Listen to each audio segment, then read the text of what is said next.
हाँ जी।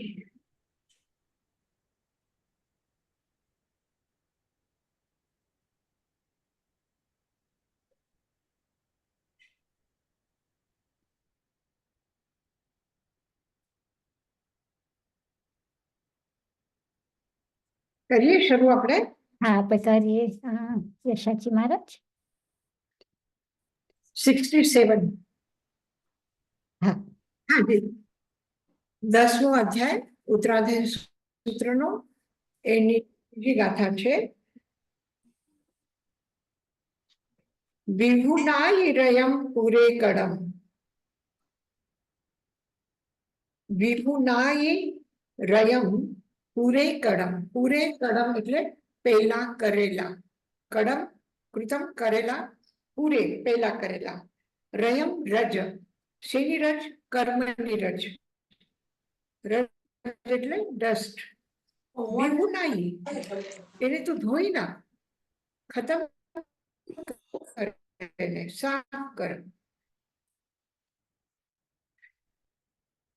સાધક સાધક છે. જ્યાં સિદ્ધિ ન પ્રાપ્ત કરે ત્યાં સુધી એ સાધક છે. અને ખબર નહીં, અનુભવ હશે તમને પણ, કોઈ કામ કરતી વખતે આટલી મહેનત કરીએ, આટલી મહેનત કરીએ, આટલી મહેનત કરીએ, અને છેલ્લે ઘડી જ્યારે પૂરું થવાનું હોય ત્યારે એવું થાક લાગે, એવું થાક લાગે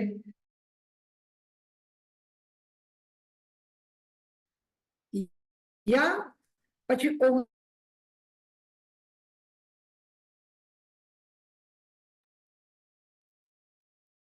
યશાજી મહારાજ. વિશ્વાસ.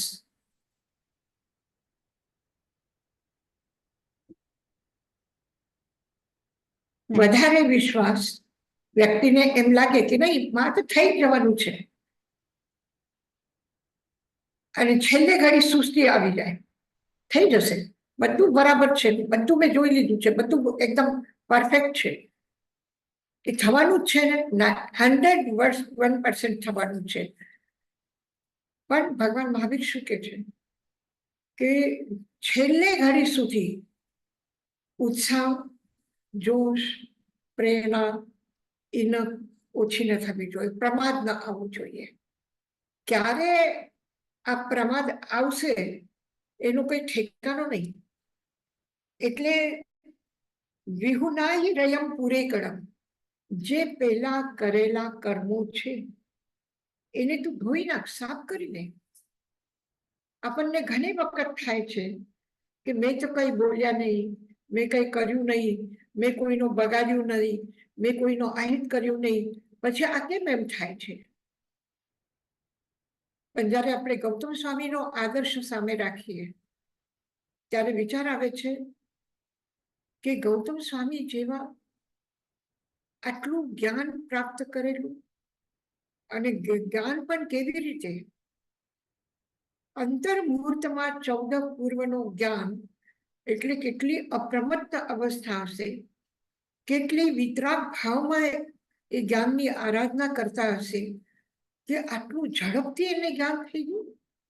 અને આવા વ્યક્તિ માટે ભગવાન કહે છે કે પૂર્વ કરેલા કર્મની રજ ધોઈ નાખ. હજી ક્યાંય એવી અશુદ્ધિ રહી ગઈ છે? હવે કેવા એવા કર્મો છે? 50,000 સાધુ સાધ્વીનો અને લાખો શ્રાવક અને શ્રાવિકાઓનો આ સંઘ પણ બીજા કોઈ વ્યક્તિ માટે, કોઈ વ્યક્તિ બોલ્યા છે, ભૂલો થઈ છે સંઘમાં લોકોની, પણ ગૌતમ સ્વામી માટે આગમ શાસ્ત્રમાં એક પણ દાખલો, એક પણ ઉદાહરણ તમે ગમે તેટલો ગોતીને કાઢો, નહીં મળશે કે જે ગૌતમ સ્વામી માટે કોઈ પણ એક શબ્દથી પણ કોઈ એમનો અનાદર કર્યું છે, અવર્ણવાદ કર્યું છે, કે એમના માટે કોઈને મનદુખ થયું છે, કે એમના તરફથી કોઈને કંઈ કહેવામાં આવ્યું છે, એવું એક પણ પ્રસંગ તમને નહીં મળશે. એક પણ શબ્દ એવું નહીં મળશે. અથવા ગૌતમ સ્વામી પોતે કોઈને આટલા મોટા સંઘનું અનુશાસન કરે છે, તો પણ ગૌતમ સ્વામી તરફથી કોઈને પણ એક શબ્દથી કંઈ કહેવામાં નથી આવ્યું. આવા આટલા પવિત્ર, આટલા શુદ્ધ, આટલા પ્રેમપૂર્ણ વ્યક્તિ કે આપણે કલ્પના ન કરી શકીએ કે એમના જીવનમાં હવે કોઈ પૂરા પહેલા કરેલા કર્મો બાકી રહ્યા છે, જેને ધોવાની જરૂર છે, અને એના માટે મહાવીરને કેવું પડે એવું કંઈ લાગતું નથી આપણને. એટલે આપણા સામે એક આદર્શ છે કે જો ગૌતમ સ્વામી જેવાના જીવનમાં પણ ટકોર કરે છે મહાવીર કે તું સાવધાન રહે, સચેત રહે, પ્રમાદને છોડી દે, તો આપણે આ બધું કરવાની કેટલી જરૂર છે હજી? લાગે છે કે નહીં કે હજી જરૂર ઘણી પડે છે? હજી ઘણા દૂર છીએ આપણે, ઘણું ચાલવાનું બાકી છે આપણું, ઘણું પામવાનું હજી બાકી છે, ઘણું જીવનનું પરિશોધન કરવાનું બાકી છે, હજી ઘણું કરવું છે. હજી આપણે સારું છે, આપણને સારો માર્ગ મળ્યો, સારી ગુરુ મળ્યા, સારી શાસ્ત્ર મળ્યા, અને આપણને એટલો મોકો મળ્યો કે આપણે આ સ્વાધ્યાય કરીને પોતાને જોઈ શકીએ છીએ, પોતાને સમજી શકીએ છીએ કે હું કોણ છું.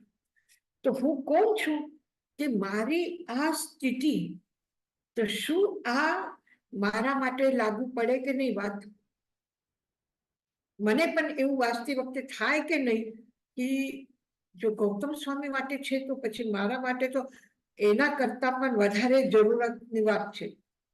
એમને એક વખતની જરૂરત હશે તો મને 100 વખતની જરૂરત છે કે મારે 100 વખત યાદ કરવું પડશે કે વિભુનાઈ રયમ પૂરે કડમ, હજી પેલા કરેલા કર્મો બાકી છે, જેને ધોવાનું, આ ભાર માથા ઉપરથી ઉતરવાનું હજી ઘણું બધું અજ્ઞાનના કારણથી, મોહના કારણથી ઘણું ભાર આપણે ઉપાડીને ચાલીએ છીએ. બીજાના માટે કંઈક કરવું હોય, બીજાના એક ચોપડી પણ ઉપાડીને ક્યાં રાખવું હોય, કે બીજા માટે કોઈ કંઈ કરવું હોય તો એમ લાગે છે કે હા કેટલું વજન ઉપાડવું પડે છે, કેટલું આપણને કરવું પડે છે. તો આ જે કરવું પડે છે આ કેટલું છે? આ પોતે પોતાના ભૂલથી આટલું બોજ માથા ઉપર રાખીને આપણે ચાલી રહ્યા છીએ, તો આ બોજ ક્યારે ઉતરશે? આ ઢગલા કર્મના રસના ક્યારે ઓછા થશે આપણા જીવનમાંથી? વિભુનાઈ રયમ પૂરે કડમ, જે પહેલા કરેલા કર્મ છે એને ધોઈ નાખ, સાફ કર. એટલો મહાવીર છે, કમાલ છે એમની. જ્યારે મેઘકુમાર બીજા સંઘના વડીલ સ્થવિર સાધુઓની શિકાયત કરવા માટે અથવા શિકાયત ન કરીને પણ પોતાના મનની વ્યથા કહીને સંઘમાંથી નીકળી જવાની તૈયારી કરીને મહાવીર પાસે પહોંચે છે કે હું નહીં રહું આવી રીતે કે બધાના પગની રજ મારા કપડા ઉપર લાગે. આવા સ્થિતિમાં મહાવીર પાસે જાય છે, અને તો પણ મહાવીર કેટલા પ્રેમથી એને પૂછે છે કે સુહમ સુહે ન રાઈ વૈકંતા, મેઘ તું રાતના બરાબર સૂતો તો? જાગવાનું તો કેસે મહાવીર કે રાતના જાગ્યા કે નહીં,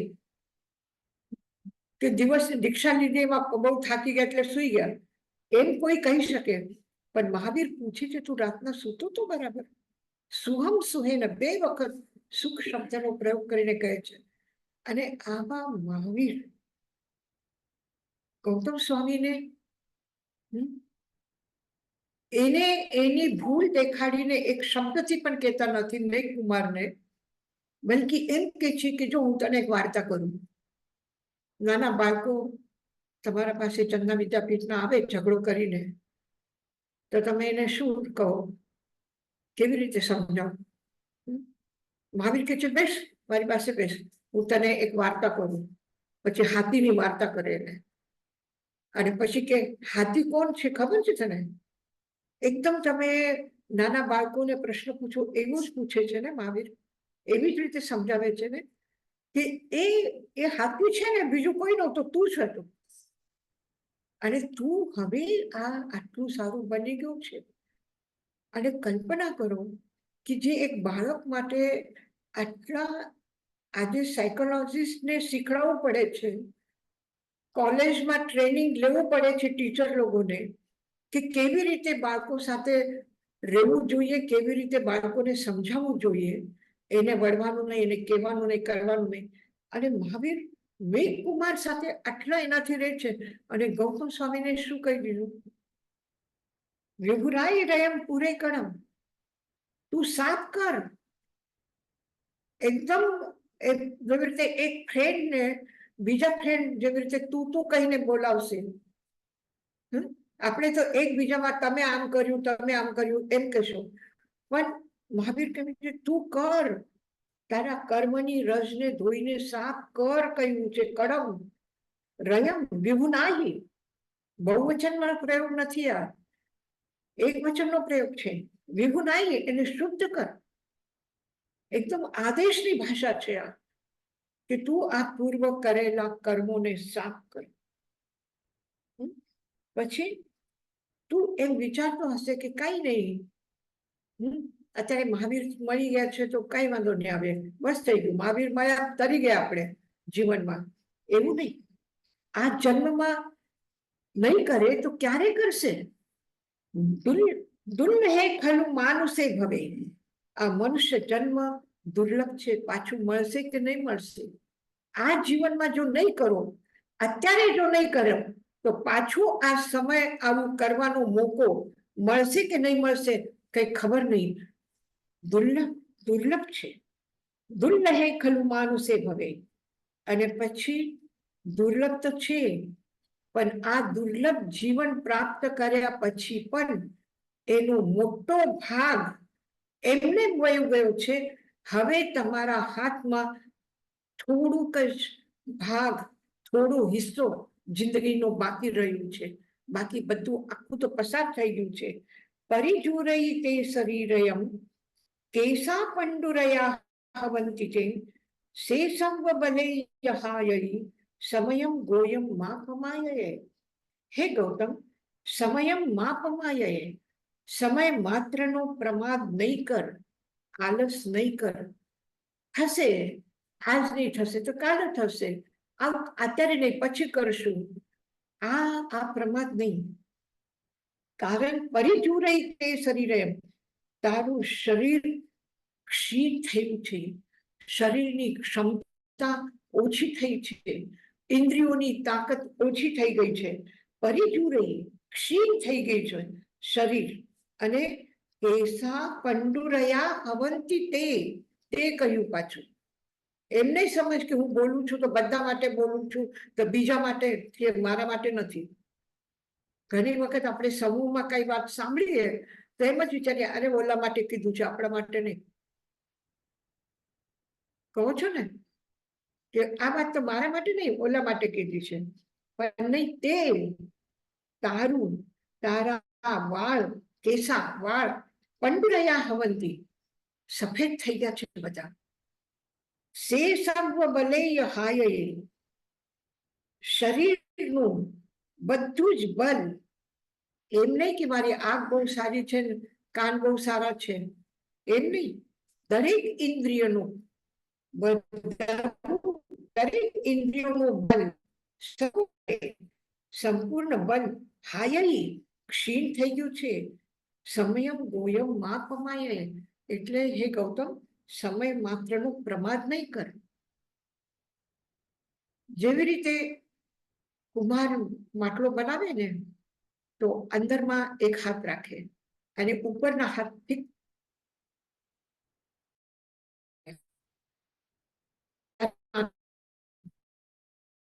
શિક્ષા આપે કે ગુરુ શિક્ષા આપે ત્યારે પ્રેમ અંદર રાખે અને ઉપરથી થોડા થાપટી માર્યા કરે.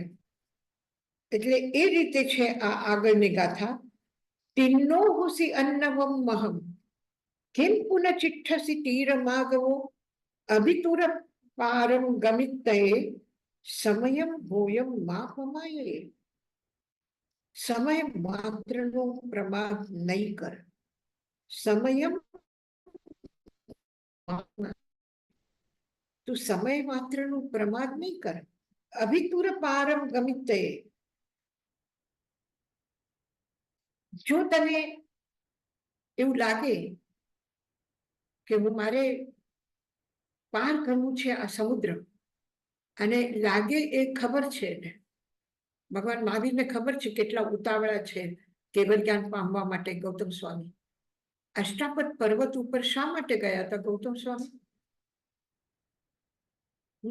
મહાવીરને કહે છે મને અષ્ટાપદ, મેં સાંભળ્યું છે કે અષ્ટાપદની યાત્રા કરશે ને કેવલ જ્ઞાન થશે, એટલે મારે પણ કેવલ જ્ઞાન અષ્ટાપદની યાત્રા કરવી છે. એટલે કેવલ જ્ઞાનને પામવા માટે અષ્ટાપદની યાત્રા કરે છે.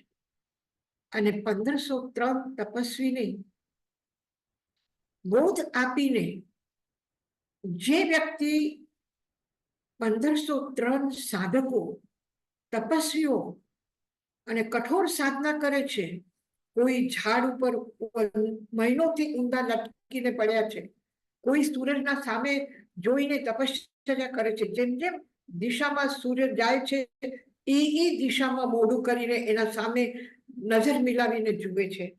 આવી કઠોર, કોઈ પાણી ઉપર આવેલી કાઈ લીલન ફૂલન એ ખાઈને રહી જાય છે. એવા તપસ્વી, અને એ તપસ્વી જ્યારે ગૌતમ સ્વામીને જુએ છે તો કહે છે કે અહો, શું તેજ છે તમારું, શું કાંતિ છે તમારી, શું પ્રભાવ છે તમારું, શું સૌંદર્ય છે તમારું. અહોરુવમ અહોરુવમ. અને બ્રહ્મ ઈવતે મુખમાયાથી સૌમ્યમ. એવું લાગે છે કે સાક્ષાત બ્રહ્મ છો તમે, અને એ બ્રહ્મની જેવું મોઢું તમારું સૌમ્ય તેજસ્વી લાગે છે. એવા ગૌતમ સ્વામી આવા શિષ્યોને લઈ આવે છે અને એને કેવલ જ્ઞાન થઈ જાય છે. સમોશરણમાં બેઠા એને શીખડાવે છે ગૌતમ સ્વામી કે એ બાજુમાં નહીં બેસો, મારી બાજુમાં બેસો. ઓલી જગ્યા કેવલ જ્ઞાનીની છે, આપણે સાધુ છીએ, આપણે આ બાજુમાં બેસવું જોઈએ. ખરેખર કેટલા વિનમ્ર છે ગૌતમ સ્વામી. સંઘના પ્રમુખ છે, પ્રથમ ગણધર છે, પ્રથમ શિષ્ય છે, જ્યેષ્ઠ શિષ્ય છે, અને સંઘના બધાના લાડીલા છે. લાડીલો વ્યક્તિ ગમે ત્યાં બેસે તો સારું જ લાગે. આપણે આપણા પ્રિય વ્યક્તિને નહીં કહીશું કે ઓલી બાજુ નહીં બેસો, તમે ગલત જગ્યા ઉપર, તમે નાના છો, તમે આ બાજુમાં બેસો, નહીં કહી શકે. તો ગૌતમ સ્વામીને કોણ બેસે? પણ તો પણ ગૌતમ સ્વામી કેવલ જ્ઞાનીઓના સ્થાન ઉપર બેસતા નથી. એની પોતાની કેટલી બધી સમજ છે.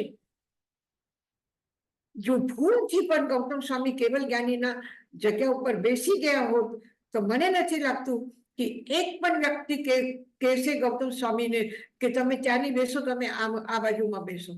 કહેશું આપણે?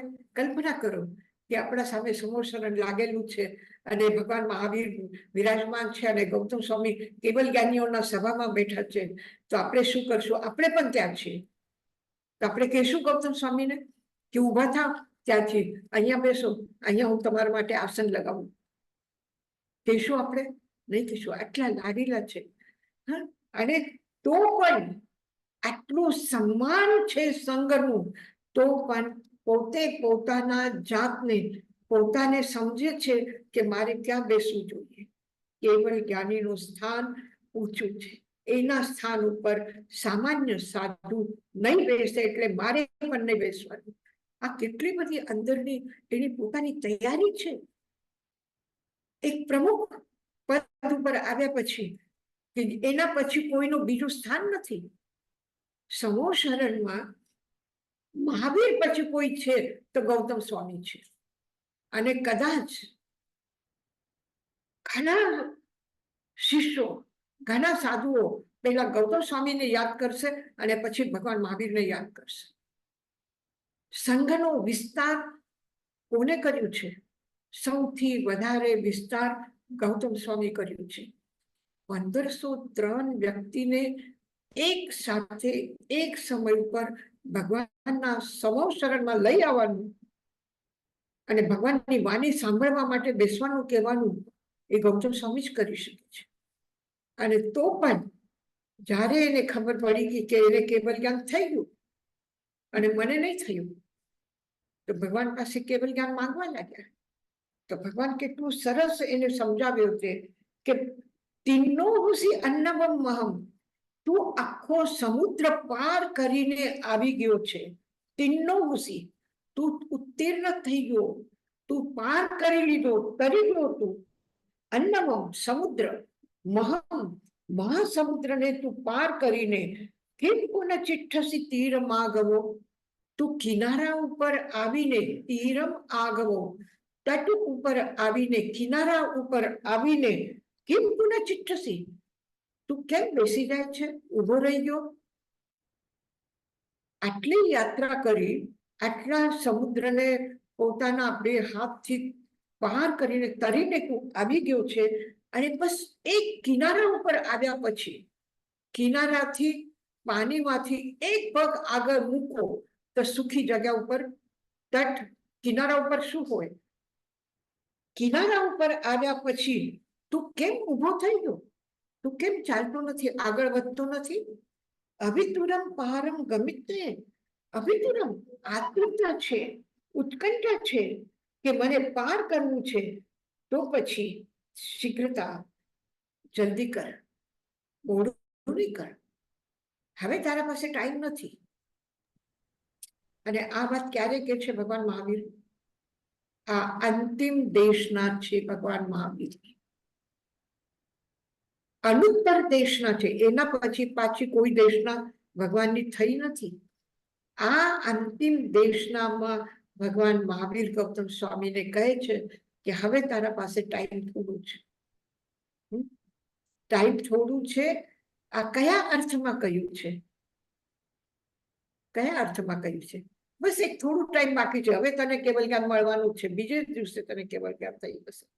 એ ટાઈમ થોડું છે કે જિંદગી પૂરી થશે, કે એનું ટાઈમ થોડું છે? કયું ટાઈમ થોડું છે? અભિતુર પારમ ગમિતે. ત્યારે ગૌતમ સ્વામી હતા નહીં સમવસરણમાં, જે છેલ્લો અંતિમ દેશનાથી, તો આ પેલા કીધું હશે? નહીં, દેશના પ્રારંભ થઈ, અંતિમ દેશના પ્રારંભ થઈ અને થોડો સમય નીકળી ગયો, એના પછી કહ્યું. 2 દિવસ છે ને દેશના, તો પછી બીજે દિવસે ગૌતમ સ્વામી ગયા છે. તો એક દિવસ તો છે ને ઓલા બ્રાહ્મણને બોધ દેવા ગયા હતા, એ પછી બીજે દિવસે ગયા હતા. ઓકે. એ પાવાપુરી થી તમે જોયું ગુનિયાજી જોયું ને? આપણે રાજગીર થી નીકળશું તો જેટલું પાવાપુરી એ રોડ ઉપર ગયા પછી આ બાજુમાં લેફ્ટ સાઈડમાં પાવાપુરી છે અને રાઈટ સાઈડમાં ગુનિયાજી છે. તો એકદમ બરાબર ડિસ્ટન્સ છે, બહુ દૂર નથી. તો પાવાપુરી થી ગુનિયાજી નજદીક છે. તો તિન્નો હુસી અન્નવમ મહમ, આ મહાન સમુદ્રને પાર કરીને તું આવી ગયો છે. બસ હવે કિનારા ઉપર છે, એક રાત હજી બાકી છે. એક રાત પાર કરી દે, એક દિવસ પાર થઈ જાય, બસ તને મળી જશે કેવલ જ્ઞાન. અભિતુરમ પારમ ગમિતે, એને શીઘ્રથી પહોંચી જવાનું છે.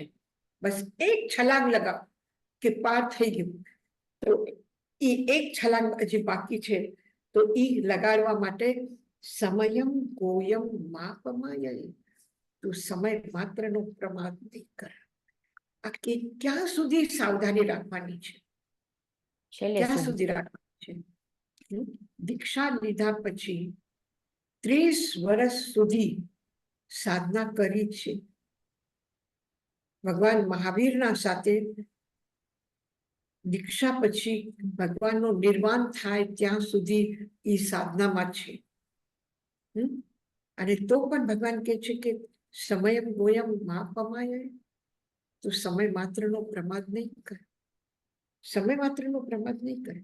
એટલે આટલા લાંબા સમયની નિખાલસતા, નિશ્ચલતા, કોઈ પણ એક પણ એવો પ્રસંગ નથી.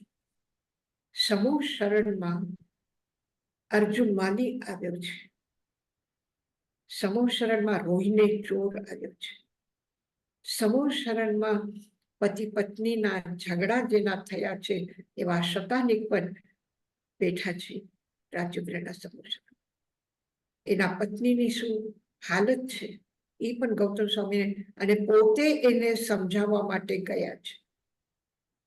પતિ પત્નીને સમજાવવા માટે પોતે ગૌતમ સ્વામી ગયા છે. પણ ગોશાલક આવ્યું છે સમૂહ શરણમાં તો પણ હજારો પ્રશ્ન ભગવાન મહાવીરને બરાબર પૂછે છે કે ભગવાન એમ કેમ છે, આ એમ કેમ છે, આ સારું કે આ સારું, આ દરેક વાત ઉપર નાની નાની વાત ઉપર એના પ્રશ્ન છે. પણ આ પ્રશ્નો ક્યારે પૂછાય ને? કોઈ દિવસ અર્જુન માલી માટે પૂછ્યું, કોઈ દિવસ રાજા શ્રેનિક માટે પૂછ્યું, કુનિક માટે પૂછ્યું નથી. સંઘમાં ઊંચા નીચા પ્રસંગ નથી આવતા એવા નથી. સંઘમાં બધા જ ભાવિકો હોય અને બધા જ હર વખત ભક્તિભાવમાં હોય એવું ન હોય. અલગ અલગ પ્રસંગો પર અલગ અલગ પ્રકારના વ્યક્તિ ઊભા થઈ જાય છે, પ્રગટ થાય છે અને આવા પ્રસંગો ઉપર ભગવાન મહાવીરની દીકરી સંઘ છોડીને ગઈ છે, એના જમાઈ સંઘ છોડીને ગયા છે, પ્રિયદર્શના અને જયમાલી. તો પણ ગૌતમ સ્વામીનો એક પણ પ્રશ્ન છે કે આ લોકો કેમ ગયા છે? કોઈ પ્રશ્ન? ગોશાલક માટે પ્રશ્ન છે કે ગોશાલક કેમ આમ બોલે છે? એક પણ પ્રશ્ન નથી.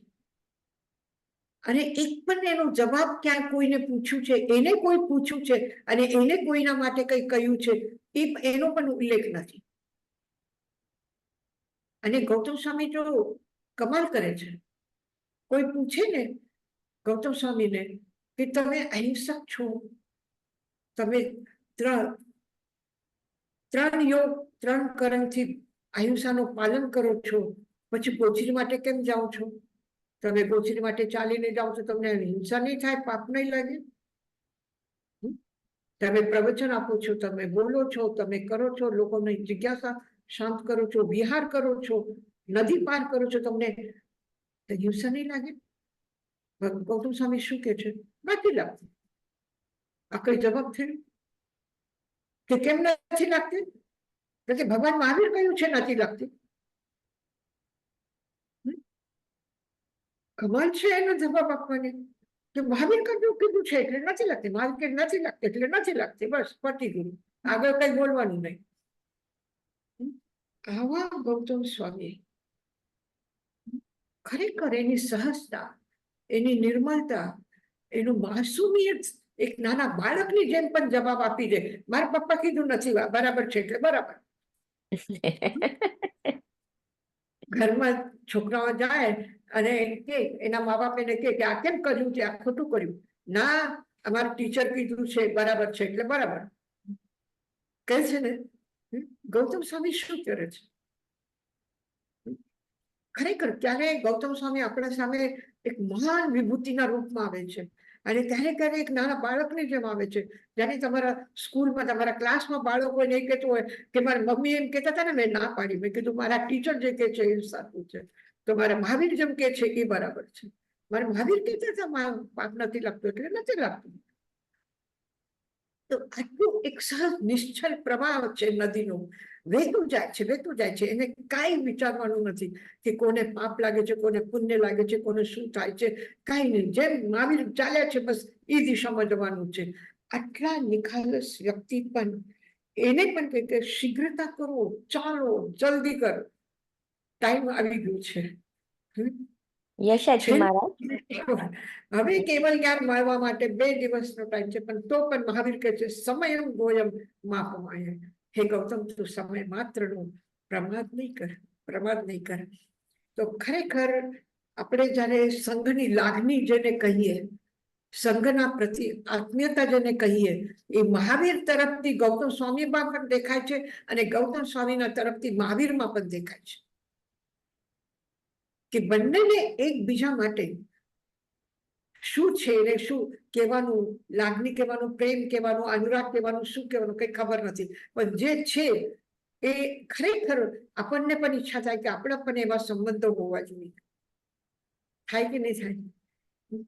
કે આપણા સંબંધ કેવા હોવા જોઈએ, કેવા હોવા જોઈએ, કે પરસ્પરમાં આપણા સંબંધ કેવા હોવા જોઈએ. કોઈ આમ કીધું હોય તો બસ મને ડર લાગે છે, એ તો એમ કે છે, કોઈ આમ કે એ તો એવા જ ગુસ્સો કરતા હોય છે અને એ તો એવા જ બોલતા હોય છે. આ બધી ભાષા ઠીક છે આપણા મનમાં આવે છે, કોઈક વખત આપણે હજી ઘણા નીચે છે આવે છે, પણ એ જબાન ઉપર લાવવાની જરૂર શું છે? આ બધું જબાન ઉપર તો લાવવાનું આટલું તો આપણે છોડીએ. આપણા વ્યવહારથી ઈ તો ઓછું થાય કે તરત જ મોઢું ચડી જાય, તરત જ ખાવા પીવાનું છોડી દઈએ, તરત જ આગળ પાછળ ચાલવાનું વ્યવહારમાં ફરક પડી જાય. આ તો ન પડે. આપણું શરીર અને આપણી વાણી એના ઉપર તો આપણે કંટ્રોલ કરી શકીએ ને, એનું સંયમ તો કરી શકીએ ને. તો ઈ પણ બચી જાય તો તમે જોશો, તમે આપસના રિલેશન, આપસના સંબંધો, આપસના વ્યવહારમાં એમાં કેટલું ફરક પડશે, કેટલું ફરક પડશે. તો આપણા માટે આદર્શો ગુરુ ભક્તિશાલી મનસા, ગૌતમ સ્વામીની જે સ્તુતિ કરી છે એમાં કહ્યું છે કે આદર્શો ગુરુ ભક્તિશાલી મનસા, ગુરુ ભક્તિનો આદર્શ છે. એ તો ગૌતમ તરફથી ગૌતમની સ્તુતિ કરી એટલે આપણે બોલીએ, અને મહાવીરની જો આપણે સ્તુતિ કરી તો આપણે એમ જ કહીશું કે શિષ્ય અને સંઘના પ્રતિ શું હોવું જોઈએ એનો એક આદર્શ છે મહાવીર. મહાવીર પણ એવા ગજબના છે, ગજબ કમાલના છે, અને ગૌતમ સ્વામી પણ એવી જોડ ગોતી તો પણ નહીં મળશે, નહીં જડે, આવી જોડ નહીં જડે.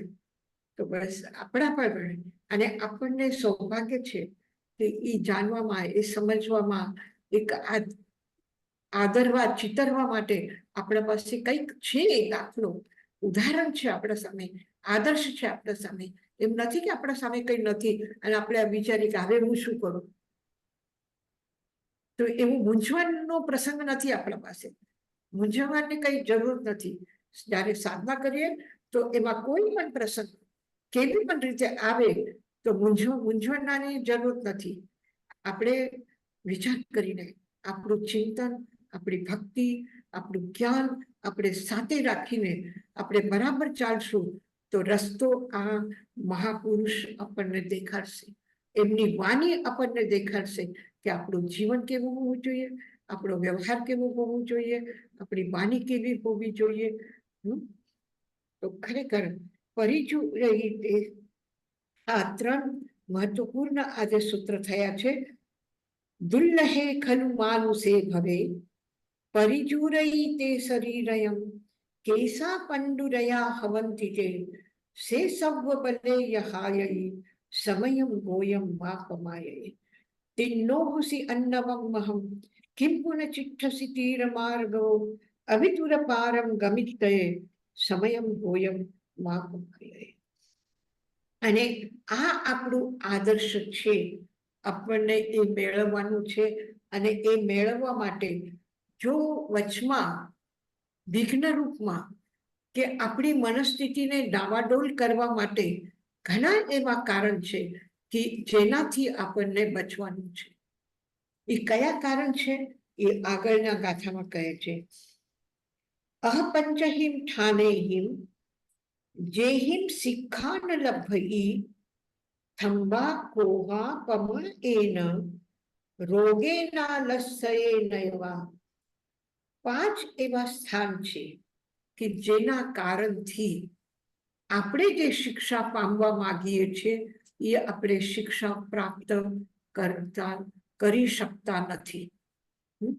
આજે જો એમ કહીએ આપણે કે લંડનમાં કે નૈરોબીમાં પહેલા જે કોલેજનો યુનિવર્સિટીનો રિઝલ્ટ આવતો હતો અને એ રિઝલ્ટમાં હવે થોડું ઓછું થઈ ગયું.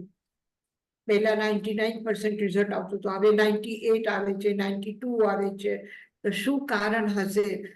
જો આપણને કોઈ પૂછે અથવા આપણે જ્યાં કામ કરતા હોઈએ છીએ, જ્યાં એજ્યુકેશનનું કામ કરીએ છીએ, ત્યાં વિચારવામાં આવે કે કેમ ગયા વર્ષે તો આટલા બધા સારા છોકરા ભણી લીધું હતું, આ વર્ષે કેમ નહીં? તો પછી આપણે શું વિચારશું, કયા કારણે એવા થયા હશે કે જેમાં શિક્ષા પ્રાપ્ત ન કરી હશે? શું કારણો થયા હશે?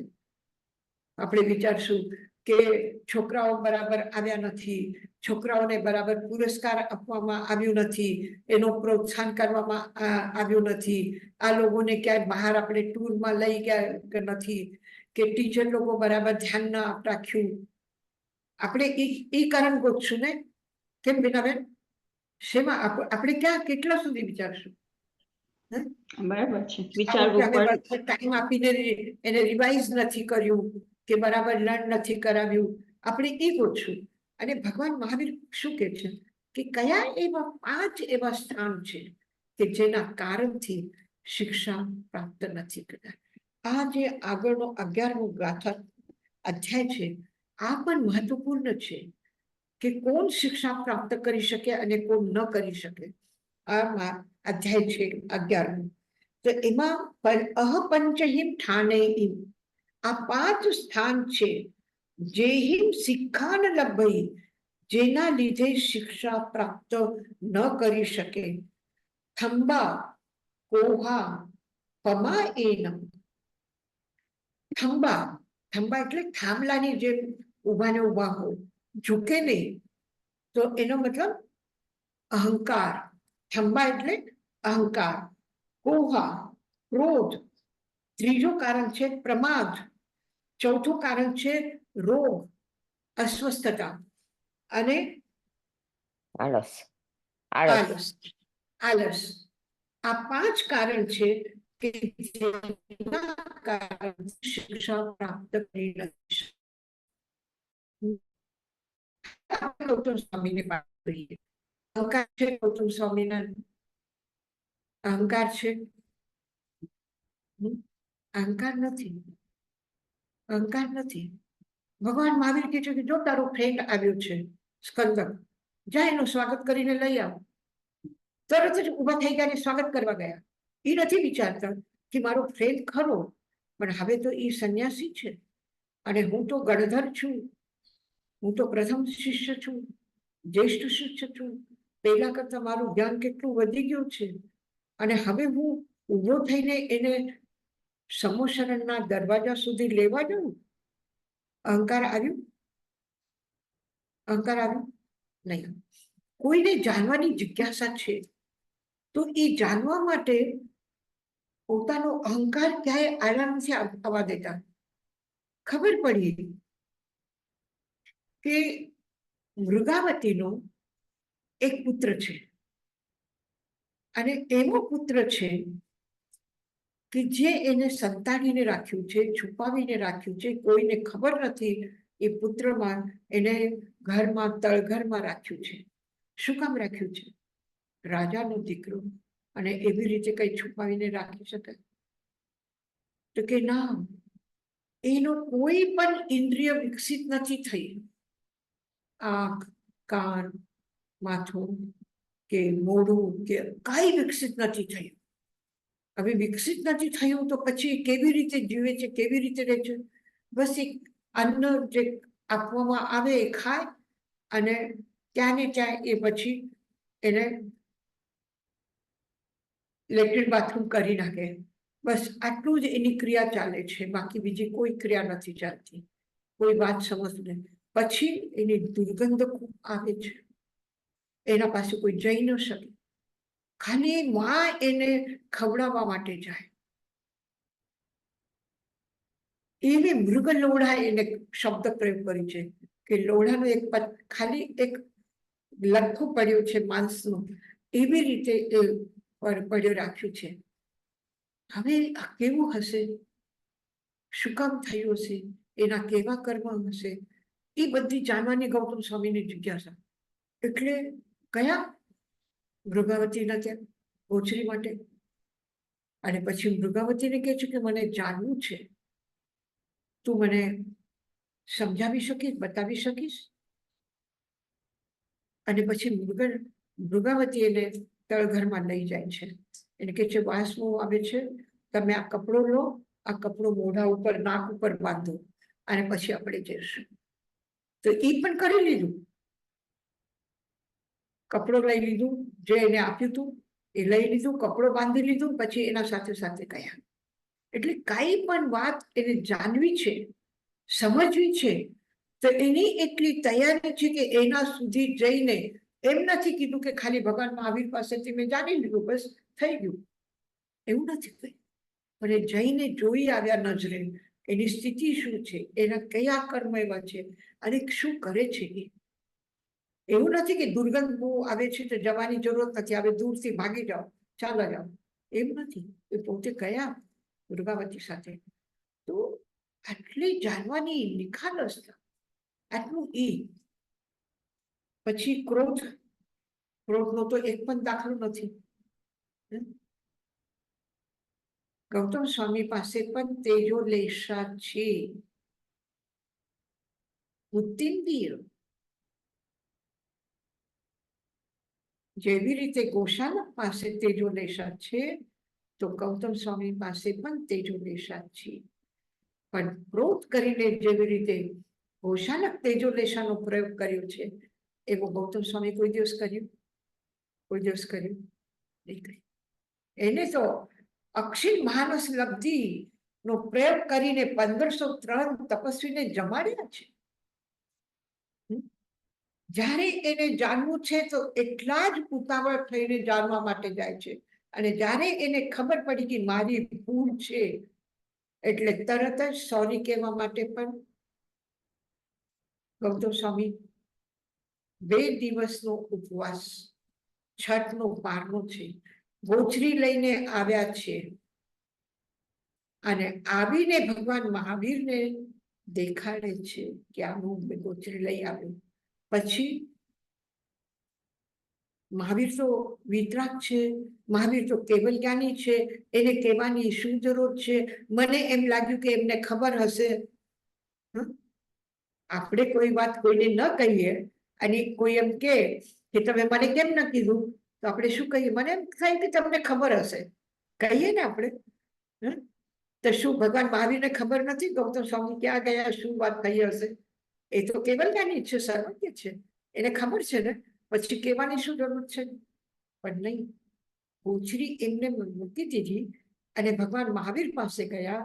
મહાવીરને વંદન કરીને બધી વાત કરી કે હું આનંદ રસ્તામાં મને ખબર પડી કે આનંદ શ્રાવક સંથારો કરે છે અને એનો ધર્મ ધ્યાનમાં ઈચ્છે અને બધું એને કરે છે. તો ત્યાં પણ પૂછવા માટે પાછા આવ્યા નહીં કે હું જાઉં કે નહીં જાઉં, એ સીધા ત્યાંથી આનંદ પાસે ગયા. એટલે આનંદને સાતા પૂછવાની કેટલી ઈ છે ગૌતમ સ્વામીને. સંઘ પ્રતિ કોઈ પણ કાર્ય કરવામાં કોઈ દિવસ ગૌતમ સ્વામીની ભૂલ નથી થઈ. જે સંઘ માટે કરવું જોઈએ એનાથી વધારે કરીને એને કર્યું છે, પણ ઓછું નથી કર્યું. તો સંઘ માટે ખબર પડી કે એક પ્રભુનો ઉપાસક આનંદ અને સાધનામાં પ્રારંભ કરી છે એને, તો તરત જ એને સાતા પૂછવા ગયા. પછી ત્યાં શું વાત થઈ? પછી એમાં કોની વાત સાચી? ભગવાન મહાવીર કે છે ગૌતમ આનંદ બરાબર છે. પછી પારનો કરીને ગયા કે હવે 2 દિવસનો પાર છે તો હું પહેલા પારનો કરી લઉં પછી જવું. અત્યારે તડકો પણ થઈ ગયો છે તો વરસાદના જઈશ. પછી તરત જ પારનો કર્યા વગર સોરી કહેવા માટે તરત જ ગયા. કોઈ સ્વાગત સત્કાર સન્માન માટે બોલાવે તો ટાઈમસર પહોંચી જશે, અને કોઈ કામ માટે બોલાવે તો ત્યારે ટાઈમસર પહોંચી જશું નહીં. માળા પહેરવા માટે આપણે જશું, પણ કોઈને ખવડાવવા માટે, કોઈને પીવડાવવા માટે, કોઈની સેવા કરવા માટે પોતાના તરફથી થઈને આપણે જશું. બસ એ જ છે કે સેવા કરવી હોય તો પણ ગૌતમ સ્વામી કોઈને તકલીફ હોય તો શું તકલીફ છે એ જાણવા માટે પણ તરત જ પહોંચી જશે. એક નાનું બાળક આવીને રસ્તામાં આંગળી પકડીને પૂછે કે તમે કોણ છો, તો એને ઊભા રહીને બરાબર વાત કરે છે. અને કેવી વાત કરે છે, જે આંગળી પકડી એ છોડી જ નહીં એને પછી એવી વાતો કરે છે નાના બાળક સાથે પણ. તો આવા ગૌતમ સ્વામી, અને એ ગૌતમ સ્વામીને કોઈ દિવસ ક્રોધ કરતા જોયું નથી, કોઈ દિવસ અહંકાર કરતા જોયું નથી, કોઈ દિવસ પ્રમાદ કરતા જોયું નથી. અને અસ્વસ્થતા, આલસ્ય, હવે થાકી ગયા છે, હવે આજ નહીં કાલે કરશું, આમના નહીં પછી કરશું. તો આલસ્ય, ભોગ અને આલસ્ય આ 5 કારણ છે કે જેના કારણથી જ્ઞાન પ્રાપ્ત કરી નથી શકતા. આ 5 કારણ છે કે આપણું આદર્શ છે, આપણી ભક્તિ છે, આપણું બધું જ છે ગૌતમ સ્વામી પ્રત્યે, મહાવીર માટે, ગુરુદેવ માટે, આચાર્ય શ્રીજી માટે. અને એ જેટલું કરે છે, અને એ આ ઉંમરે પણ ટાઈમમાં આટલું કરી શકે છે, કરે છે. એમનો ઉત્સાહ છે, એમનો ઈ છે. અને આપણે પણ આપણા માટે એક આદર્શ છે કે આટલું એ કરતા હોય તો આપણી પણ એક ફરજ, આપણું પણ એક ઉત્સાહ આપણને એમ પ્રેરણા આપે છે કે આપણે પણ એ રીતે કરવું જોઈએ. પણ આપણું કોણ આડું આવે, હું કેમ પૂછવા જાઉં, મને કહેશે ત્યારે હું કરીશ. અહંકાર આડો આવે છે, પછી એ થતું જ નથી, મને આવડતું નથી, મને ખબર છે તો પણ મને આ કામ કરવાનું કીધું છે. ગુસ્સો પણ આવે છે, પ્રમાદ પણ આવે છે. હવે થવાનું તો છે ને, કોઈને નથી આવડતું, કોઈ નથી કરતા, તો હું શું કામ માથાજી કરું, હું પણ મૂકી દઉં. પ્રમાદ પણ આવે છે. અને માથું તો પછી તરત જ દુખવા માંડે, કારણ કે ટેન્શન આવી જાય એટલે માથું તો દુખે જ. એટલે રોગ પણ આવી જાય, આળસ પણ આવી જાય, બધું આવી જાય.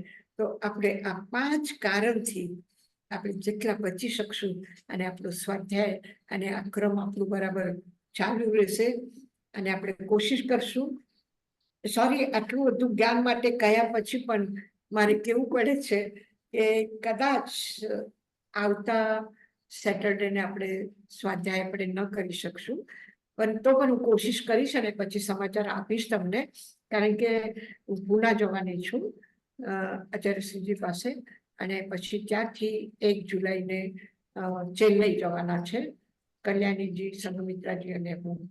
તો આચાર્ય શ્રીજીના આશીર્વાદ લઈને પછી ચેન્નઈ જવાના છે. પછી ચેન્નઈમાં કેવી રીતે વ્યવસ્થા થાય છે એ પણ ત્યાં બધું જોઈને પછી હું તમને સમાચાર આપીશ. પણ કોશિશ કરીશ કે આપણો આ ક્રમ બરાબર ચાલુ રહે. યશાજી મહારાજ, હા, મથેણ વંદામી યશાજી મહારાજ, આ તમે છેલ્લી ગાથા કરાવી એમાં 5 એક્ઝામ્પલ્સ આપ્યા કે જે આપણને આડા આવે, તો એમાં આસક્તિનું કેમ નથી કીધું? કે મારા સમજમાં એમ હતી કે ગૌતમ સ્વામી ને એટલું બધું અટેચમેન્ટ હતું મહાવીર ભગવાન સાથે કે એના લીધે એનું આ બીજા તો કારણ હતા જ નહીં એના. તો આ આપણા માટે છે ને, આપણા માટે એમ કે છે તમારું સ્પિરિચ્યુઅલ ડેવલપમેન્ટ માટે તમે આ બધાય તમને ઓબ્સ્ટ્રક્શન્સ આવશે ને, ગૌતમ સ્વામી માટે નથી, આ આપણા માટે છે. આપણા માટે છે, એકદમ બરાબર છે. તમારું પ્રશ્ન પણ એકદમ બરાબર તમે પકડો છો. કોઈને આડાઅવળા થવા દેતા નથી. અને તો ગૌતમ સ્વામીને પણ તમે નહીં જવા દેશો. તો બરાબર છે તમારો પ્રશ્ન કે આસક્તિ છે, આ બરાબર છે. પણ શિક્ષા પ્રાપ્ત માટે આ આસક્તિ પણ જોઈએ.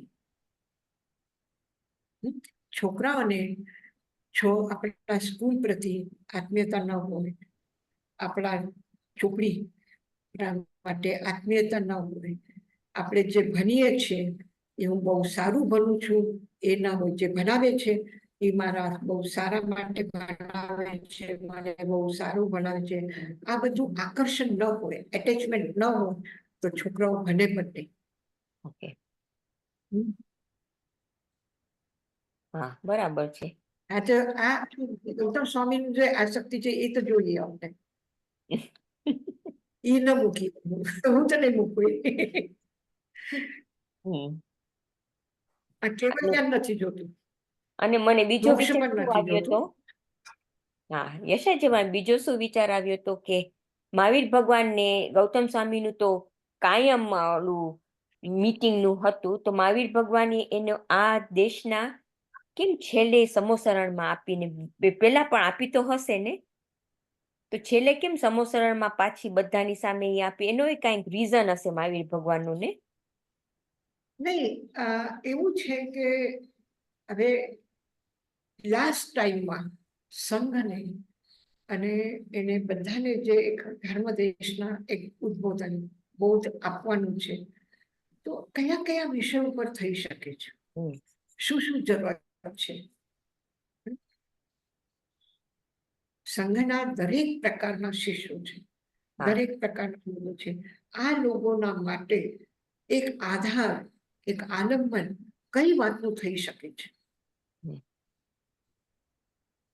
ઘણા રીતે થઈ શકે છે, અને દરેક રીતે કીધું. આ તો આપણે સંકલન કર્યું એટલે 36 અધ્યાય થયા, પણ તમે વિચારો કે 14નો દિવસ, 14ની રાત, અમાવસ્યાનો દિવસ, પછી અમાવસ્યાની અડધી રાત, આટલું સમય લગાતાર કન્ટિન્યુ બોલ્યા છે. તો આ 36 અધ્યાયથી પણ વધારે થઈ શકે. કદાચ આટલા લાંબા સમયમાં એમાંથી છૂટી ગયું પણ હશે ઘણું બધું, પણ આપણે ભાગ્યશાળી છે કે આપણને આટલું તો મળ્યું. બરાબર, ઘણું બધું મળ્યું.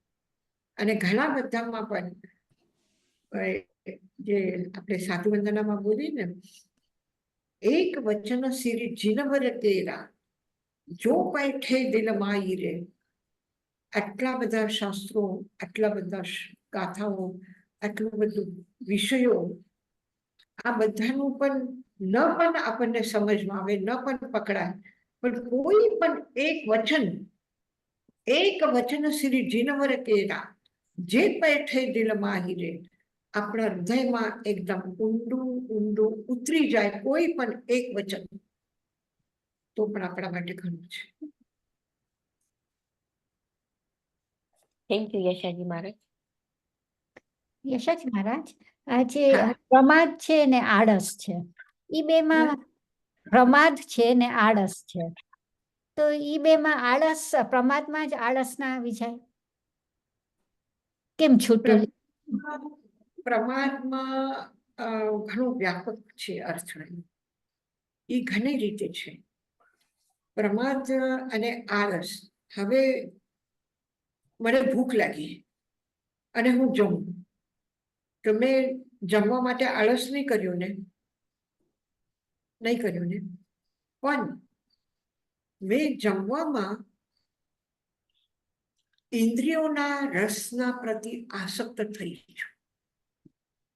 મને આ વસ્તુ બહુ ગમે છે, આ વસ્તુ બહુ સારી બની છે, આ વસ્તુ મને કેટલા પ્રેમથી આપી છે, અને એટલો આવું તો આ એક આવશ્યકતા છે, એ આવશ્યકતાની પૂર્તિ થાય બરાબર છે, પણ આવશ્યકતા પછી, આ ભોજન પછી પણ ભોજનની જે આસક્તિ છે, અને આસક્તિના લીધે જો આ બરાબર પરસ્યો નથી, ઓલાને આપ્યું મને આપ્યું નથી, ઓલાને સારા વાસણમાં આપ્યું મને સાધારણ વાસણમાં આપ્યું, ઓલાને ગરમ આપ્યું મને ઠંડો આપ્યું, આ જે એક એના પાછળ જે ચાલે છે, આ દેખાદેખી કહો, ઈર્ષા કહો, અપેક્ષા કહો, નારાજગી પછી ક્રોધ આવે, ગુસ્સો આવે, એના પ્રત્યે અનાદર થાય, આ જે થાય છે એ આલસ નથી, એ આલસ નથી, પણ એ શું છે? પ્રમાદ છે. એ પ્રમાદ છે. કેમ દરવાજા ખુલ્લા મૂક્યા ક્રોધને આવવાના? આસક્તિને આવવાનું, અહંકારને આવવાનું. અને એના પછી એટલે મહત્વ કોને આપ્યું? આ જમવાના પદાર્થો અલગ થઈ ગયા, જેને જમન કર્યું એ ઇન્દ્રિય અલગ થઈ ગઈ. અને ક્યાં પહોંચી ગયા તમે? ક્યાં પહોંચી ગયા? અંદર મનના આવેગ ઉપર, કષાય ઉપર પહોંચી ગયા. અને કષાય ઉપર પહોંચીને આત્મઘાત કર્યું. એટલે પ્રમાદ ઘણું મોટું છે. આલસ તો ઠીક છે, મને ઉઠવાનો, ખુરશી ઉપરથી ઉઠીને ચોપડી લેવાનું એ થઈ ગયું. મેં કીધું ને તમે ચોપડી લઈ આવો ને, એ તો બસ આલસ છે. બસ આ તો આટલું પતી ગયું. પણ પ્રમાદ આટલામાં નહીં પતે. Thank you.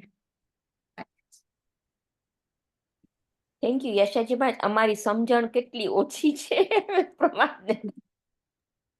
નહીં, ઓછી નથી. તમે એટલું પકડ્યું ને બરાબર કે ક્રોધ નથી, આ નથી, પછી કેમ? ઓછી નથી સમજ. સમજ એકદમ પાકી છે, બરાબર છે. મંગલ પાઠ કરીએ. નમો અરહંતાનં, નમો સિદ્ધાનં, નમો આયર્યાનં, નમો વચ્છાયાનં, નમો લોય સમસામુનં.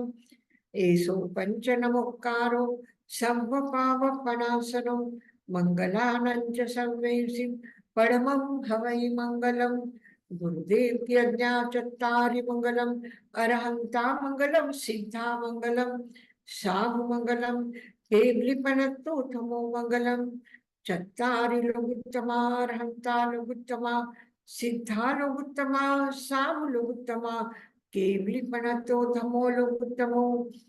ચત્તારી શરણં પવચ્છામિ, અરહંતે શરણં પવચ્છામિ, સિદ્ધે શરણં પવચ્છામિ, સાહુ શરણં પવચ્છામિ, કેવલીપનતં ધમ્મં શરણં પવચ્છામિ. અરહંત, સિદ્ધ, સાધુ અને ધર્મની જીવનની મંગળમય યાત્રા કરી રહ્યા છું. ખૂબ ખૂબ તીર્થ ભૂમિના પરમાત્માના પરમ પૂજ્ય ગુરુદેવ અને આચાર્ય શ્રી તાઈમાના અમારા બધાની તમારા સુંદર સુખદ ઉજ્જવળ ભવિષ્ય માટે મંગલ કામના છે. ઓમ શાંતિ.